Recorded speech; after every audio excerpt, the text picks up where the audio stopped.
Hey, Cleaning Nation. This episode is a replay of one of our best podcasts. Everyone loves listening to this, so we thought we'd share it again in case some of you out there have not heard it. Hope you enjoy, and on to the show.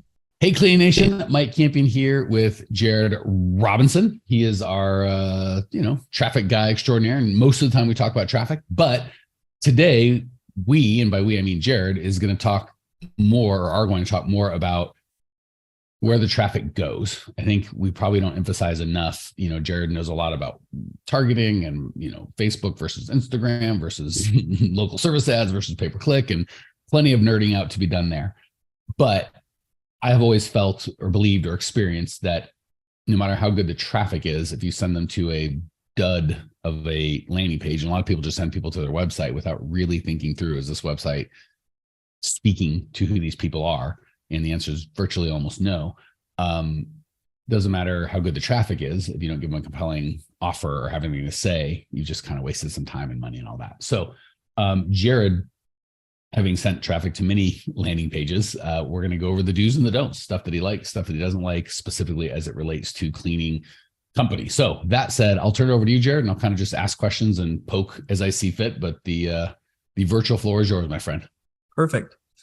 So one of the things that is sort of, I guess, a problem that a lot of people face when they're building out their website or their landing pages is that they don't know how people work on websites or landing pages. So what happens is when someone comes to your landing page, they are being presented with a message. And what we don't want to do is create any confusion along the process. And so this is with anything that you do online, whether you're an e-com or whatever it be, you're supposed to be making the checkout experience as smooth as you can and remove the questions that someone could have so that they're just falling into what you're doing.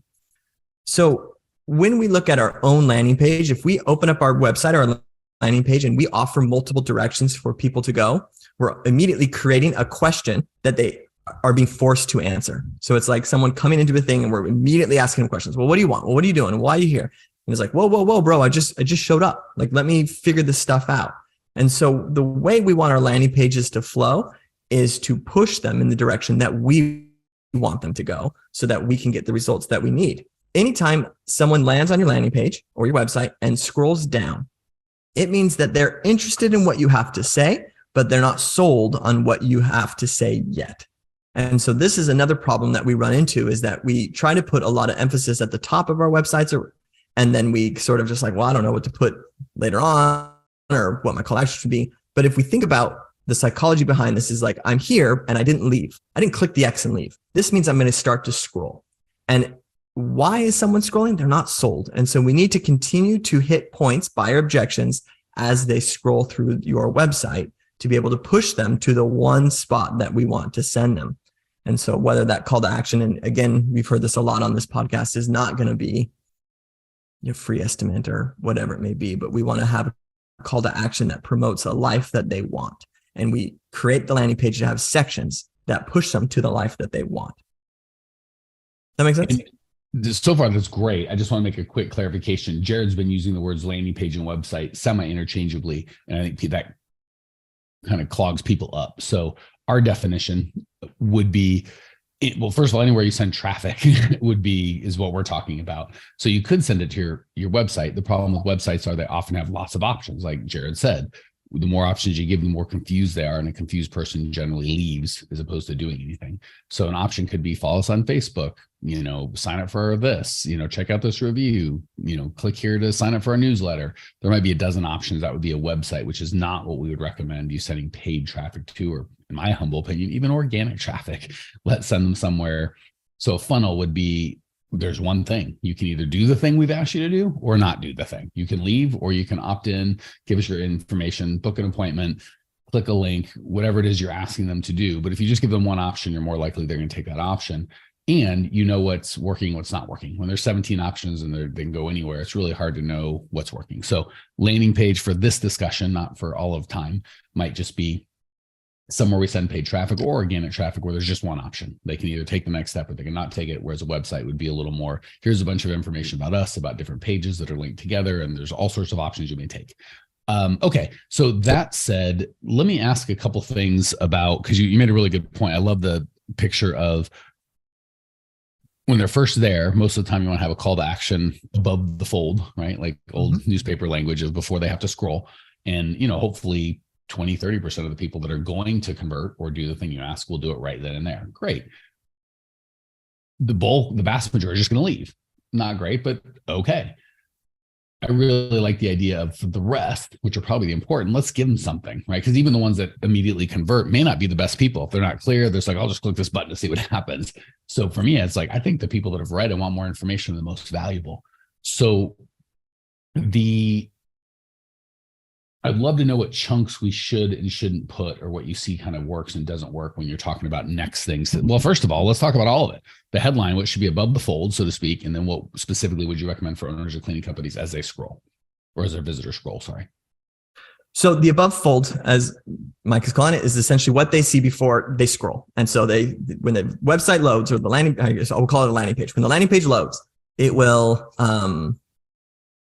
it'll show something that's there. What we want to do is immediately connect with who the person is and what they want. So, for residential cleaning, we know that most people who are doing the cleaning, from our own research and what we know, is usually the wife, the home, the person who manages the home. And so we know that they have a lot of stuff on their plate, that they're juggling a lot, and that they feel that anxiety of just this constant chore, of this never ending thing of cleaning. So the first thing we want to do is say, hey, your time is precious, and you shouldn't be stuck in this kind of cycle that never ends with what you're doing. Let us take this off your plate and give you that time back. So we don't focus on, hey, we're a cleaning company and we're going to clean your house, because that's just, give us dollars, we'll clean your house. But if we say, hey, we'll give you your time. Of that. Just because people are going to be going, no, but I don't talk about how I'm a cleaning company. I talk about how good of a cleaning company I am, how good I dust, how good I whatever, all under the umbrella of crap about you they don't care about. So I just want to be clear, not just that we clean. I was like, I get that. I don't talk about how I clean, Jared. I talk about how good I am and how I'm better than everyone else when I clean. Notice how there's a bunch of I's in there. We want to get rid of all the I, we, us, our company names and put in the you, your. So I just want to be clear.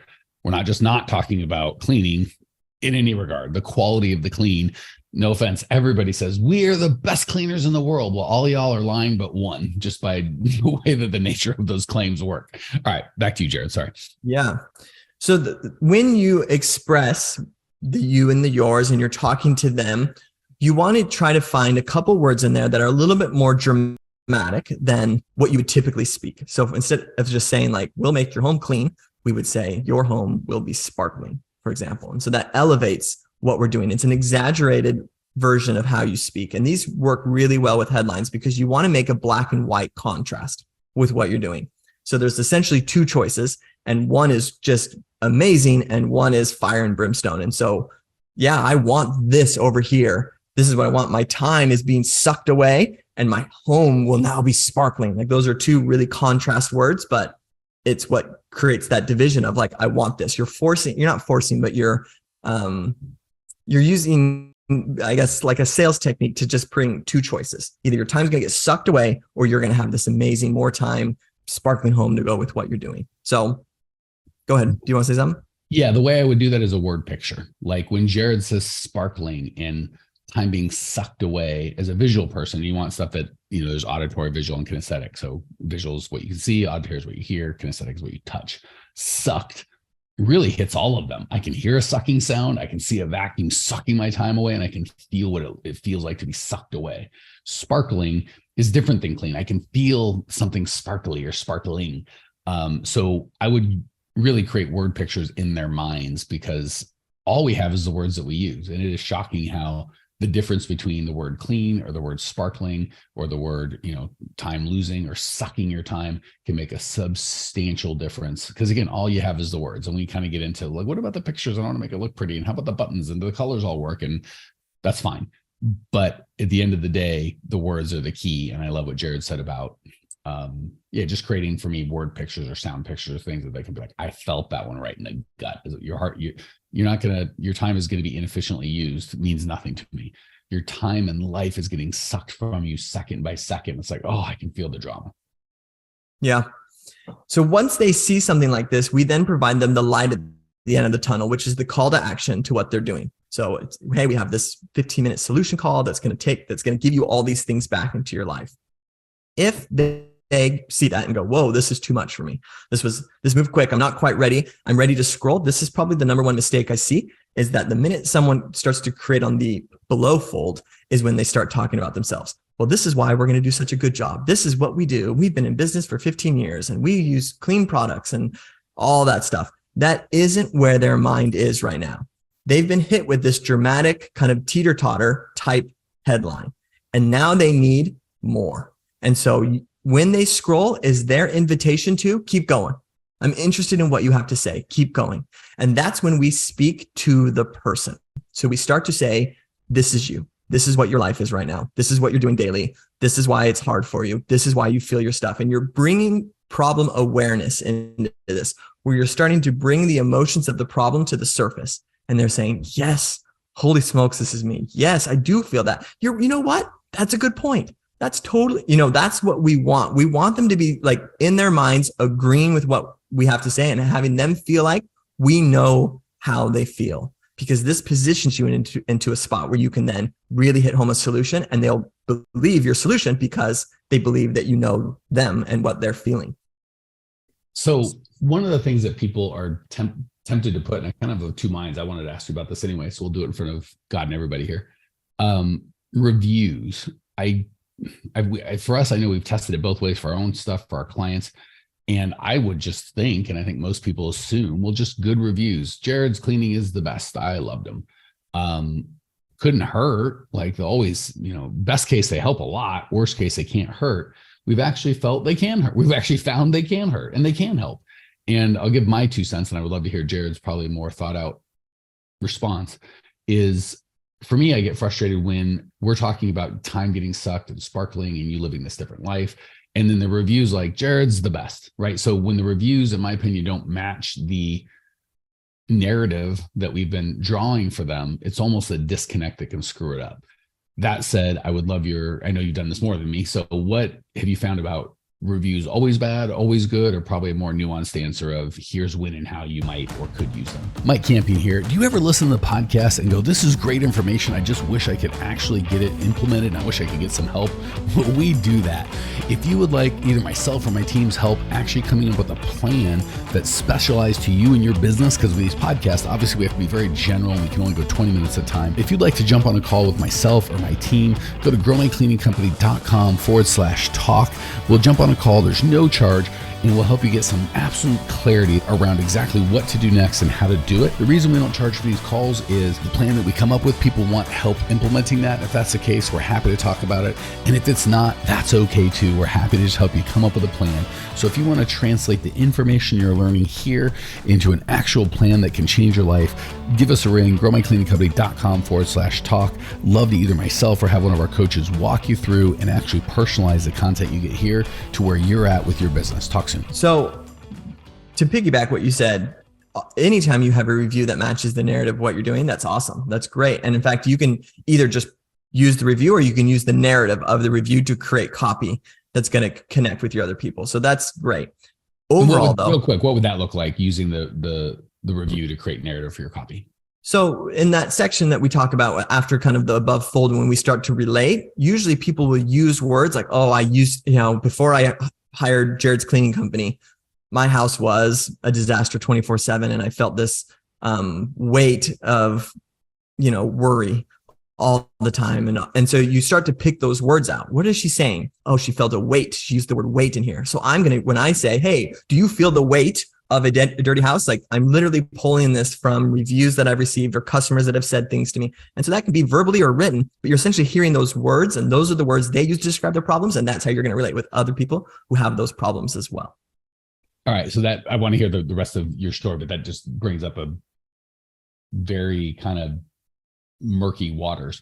So I have also found a lot of the reviews are very superficial. Like, I don't want to say superficial, but they're writing what they appreciate how well you help them, but they're just like a lot of copyright is what we think other people's copy are. Like, we do windows and we do this, like a list of things that we do and a list of cities that we do it in and how great we are. And we see other people do it, so we do it.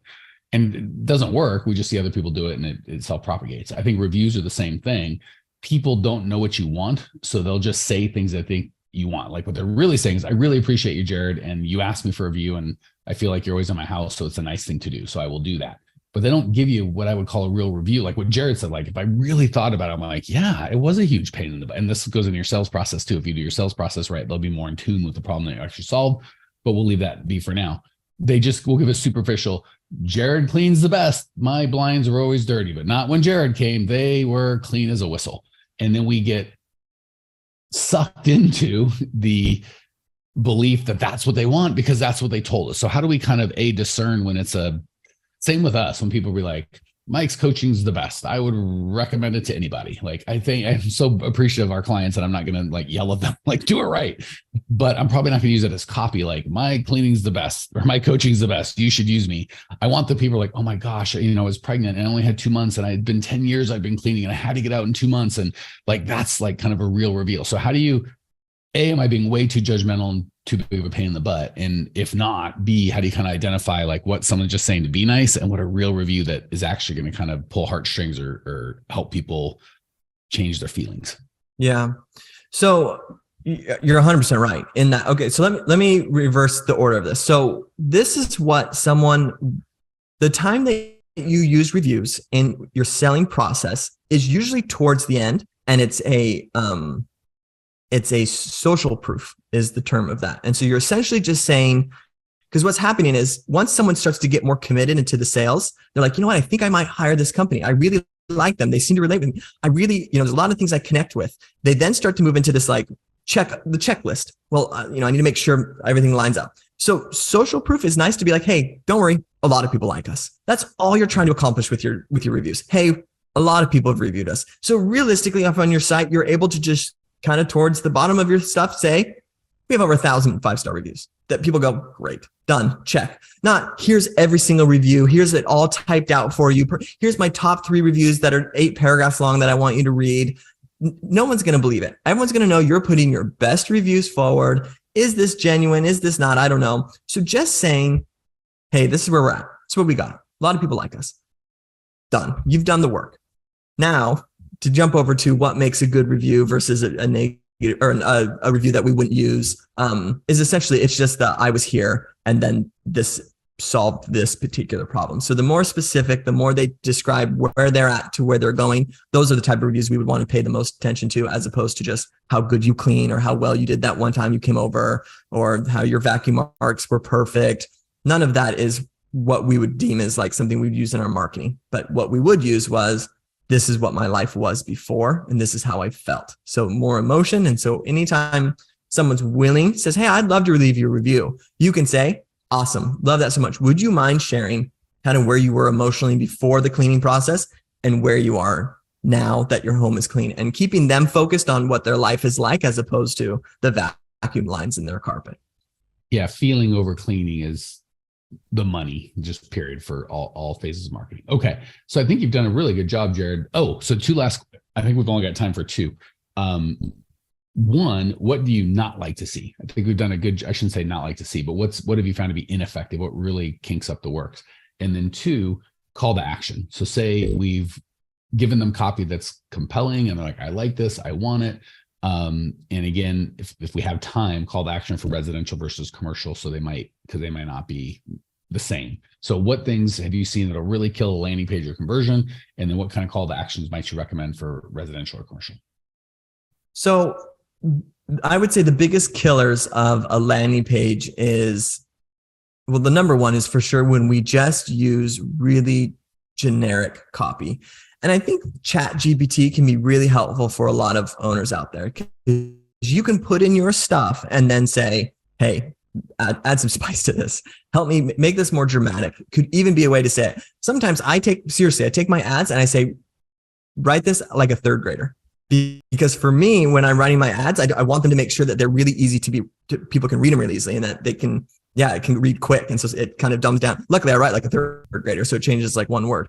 But for the most part, I'm trying to get that concise. On your landing page, I would try to add a little bit more flavor to what I'm doing. Try to bring out more emotion. And so you can even say, can you add more emotion to this headline? and watch it put in these more dramatic words that we're discussing here. And you'll see that it'll really make a difference to what you're doing. I would say that is probably one of the biggest killers. Another killer is the focus. We're really proud to have a website. So we want our logo at the top. We want our picture. We want to talk about who we are. Those are the ones that it just people don't care. And there's nothing that's going to make someone click away faster than when you start taking them down a wrong path. Because what else are they supposed to do? Like essentially they're like in this little vehicle and you've just taken them off road. They're just going to go no and hop out of the taxi, call it a day. And that's leaving your site and that's killing your clicks. It's killing your traffic. It's killing everything. Take them where they need to go. Always be thinking of them every step of the way. Yeah. And I want to contrast that. Before you use paid traffic, I think for a long time, websites were just billboards. So people just came to your website. They already knew who you were. They already know what they wanted, generally to call you or get your hours or a price or something. So when you talked about you, it was fine because of where the person was coming. But when you do paid traffic, it's a completely different kettle of fish. So if, I'm going to Jared's website and I just want to know his number. Well, yeah. Hi, I'm Jared and I'm the best. And here's a smiley picture of me. And here's my phone number. Works great. But when I'm doing paid traffic and I don't know who Jared is and I didn't come and I don't give a crap about Jared, I want to know what he can do for me. And all you talk about is Jared, that's going to be a problem. Also, just a quick little bonus, and I'll let Jared finish with calls to action. You can also, for those of you that are a little fancier, a little more whatever, I don't know if you've done this yet, Jared, I actually got it from one of my mentors, is if you have a copywriter you like a Dan Kennedy or Ben Settle, or, if you're a copyright nerd, you'll know some of these names. You can tell ChatGPT, write me an email or a headline or a ad or a landing page in the style of, and holy crap, is it actually, I use Claude Plus, which I think is Google's thing. So I don't know if ChatGPT is as good. I can't vouch, but you can ask it to speak in the way of a great copywriter. And by golly, does it sound like that copywriter? So there's a quick little bonus. Yeah, it's nuts. That's great. I'm also saying this, Jared, like, hey man, for our stuff, if you've got a couple copywriters you dig, let's or that resonate with our audience, Okay. So calls to action. Now you've got them, they're interested. What's the next step for residential and what's the next step for commercial? Well, I think we'll call it after that. Yeah, they follow. You have to think about, we have to reverse engineer it. So it's, what do we want from this scenario? And the answer is, we would like to be able to sell to them. We'd like to be able to get them on the phone. Hold on one second. What Jared said is so important. I've got to just hold it up and put lights to it. What do I want from this interaction? And don't be so silly. It's not for them to buy something necessarily. Like if I go on a first date and I'm not a kind of guy, whatever, I wouldn't be like, what do I want from this date? Marriage. Like it's going to be to figure out if I want a second date. Like, see what I'm saying? So when you're doing this thing, it's not always for them to be a customer forever starting today. Like maybe depending on where you are in the process, but just make sure when you answer the question, don't take it lightly. Jared said it naturally because it's natural to marketers, but it's not often natural to owners. Don't take a minute to go, what's a reasonable thing to want from this? Is it a click? Is it to opt into something? Is it to subscribe to a podcast? Is it to download something? Is it give me their email? Is it to click in? Is it just to read more? Is it to watch a video? Is it to schedule an appointment? Is that a 15-minute appointment or 60-minute appointment? Is it in person or is it on the phone? Is it to call a 1-800 number and listen to a pre-recorded deal? Is it to watch a 10-minute webinar? Like really get clear on what you want, not from this total interaction. I know you want them to be a customer, but you can't do all of that right now. Right now, we're looking for one call to action, and it's really important. If Jared said nothing else, and I promise I'll let him talk, but just helped you get clear on what you really want from them, the call to action almost becomes self-evident. But if you don't have clarity, I want them to be a customer, I want to buy for my thing. It's like, great, we'll just put in a credit card and see how many people enter it. Very few. Okay. Sorry, rant over. Back to you, buddy.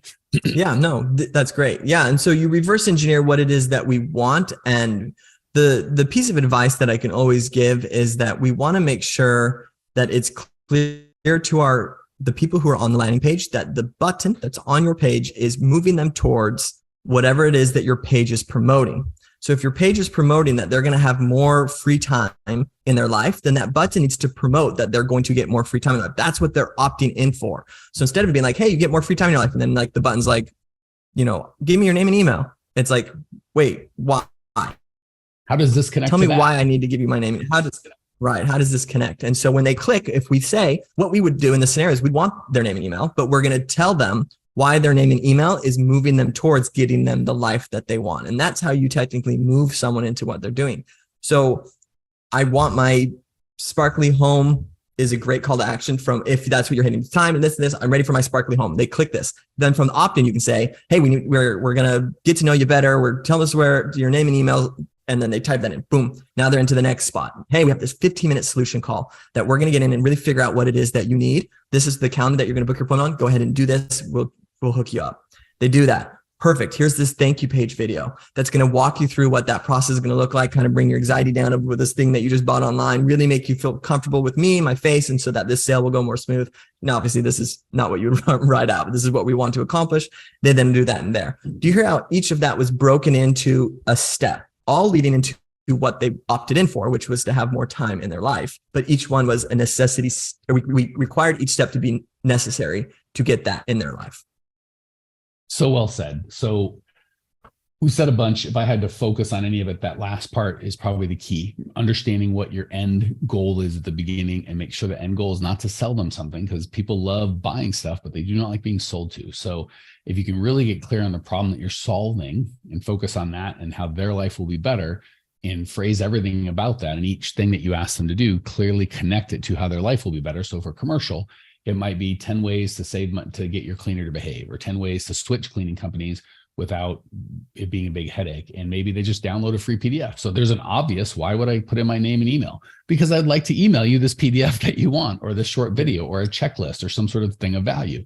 And then on the thank you page, you might be like, hey man, your PDF is going to be in your email in about 6 minutes. But if you really want me to help you implement the systems, the 6 things that start saving you money, let's jump on a 15-minute call and I'll see if I can't help you. So you see, it's never about selling you crap. Let's jump on a 15-minute call and see about signing you up. They're not interested in signing up. They're interested in getting the thing that they want. So if I had to pick one they're all important, but if I had to pick one, that call to action, starting with the end in mind, and getting clear on your end in mind, starting with that, making it about them, reverse engineering it, all gold. Any closing words, buddy? No. Great. Jared says, we're done. We're done. Cleaning Nation. If you want more, growmycleaningcompany.com has a ton of free information. growmycleaningcompany.com. Check it out. We'll see you there. Hey, Cleaning Nation, if you dug the content you just got, we don't do any ads and I don't sell anything on this podcast, but if you would just subscribe, rate, and review, it would be huge and I'd be so appreciative. Not only is it going to help me, but you'll help other owners of cleaning companies across the world work less, make more, and get profitable. So if you appreciate the value we give, again, subscribe, rate, and review. It would mean the world to me. I'd really appreciate it. And we sure appreciate your time and attention.